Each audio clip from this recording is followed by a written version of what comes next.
सम्भाषणसन्देशसंस्कृतमासपत्रिकायां प्रकाशितानां बालकथानां ध्वनिप्रसारणम् इदं बालमोदिनी इति। जीवनदर्शनं। काचित् तरुणी, तस्याः पिता महाज्ञानी। कदाचित् तरुण्याः जन्मदिनम् उपस्थितं। तत् निमित्तीकृत्य पिता तस्यै एकं बन्धं दत्त्वा अवदत्, वत्से, तव जन्मदिनं निमित्तीकृत्य मया दीयमानम् उपायनम् एतत्। एतस्य अन्तः जीवनदर्शनम् अस्ति इति। तरुणी तं बन्धं स्वीकृत्य प्रकोष्ठं गतवती। जागरूकतया तम् उद्घाटितवती च। बन्धस्य अन्तः 3 लघुपेटिकाः आसन्। ताः 3 अपि चित्ताकर्षिकाः। तरुणी कुतूहलेन प्रथमां पेटिकाम् उद्घाटितवती। तत्र कश्चन दर्पणः आसीत्। तत्र लिखितम् आसीत्, अद्यतनी त्वम् इति।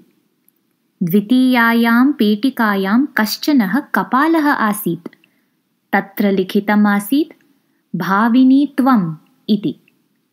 अनयोः तात्पर्यम् अनवगच्छन्ती तरुणी तृतीयां पेटिकाम् उद्घाटितवती।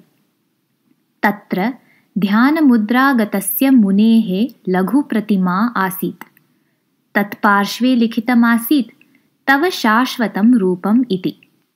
एतेषां त्रयाणामपि उपायनानाम् आन्तर्यम् अजानती तरुणी पितामहीं प्रवृत्तं सर्वं विवृत्य अपृच्छत्, त्रयाणामपि किं तात्पर्यम् इति।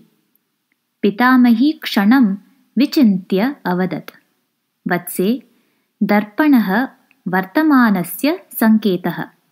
त्वं यादृशी स्याः तदेव रूपं दर्शयति दर्पणः। प्रतिदिनं दर्पणं दृष्ट्वा आत्मस्वरूपस्य विमर्शनं करणीयम् इति प्रथमस्य उपायनस्य अर्थः। द्वितीयम् उपायनं कपालः भाविदशां सङ्केतयति। जातस्य मरणं ध्रुवम् इति तत्त्वं स्मारयति तत्। तृतीयम् उपायनम् अस्मासु स्थितां दिव्यतां सङ्केतयति। सर्वस्मिन् अपि दिव्यता अस्ति एव। तां स्मृत्वा तस्य वर्धनाय प्रयासः करणीयः। अस्माकं शाश्वतं स्वरूपं तदेव। तस्य विकासात् सर्वेपि सार्थकतां प्राप्नुवन्ति।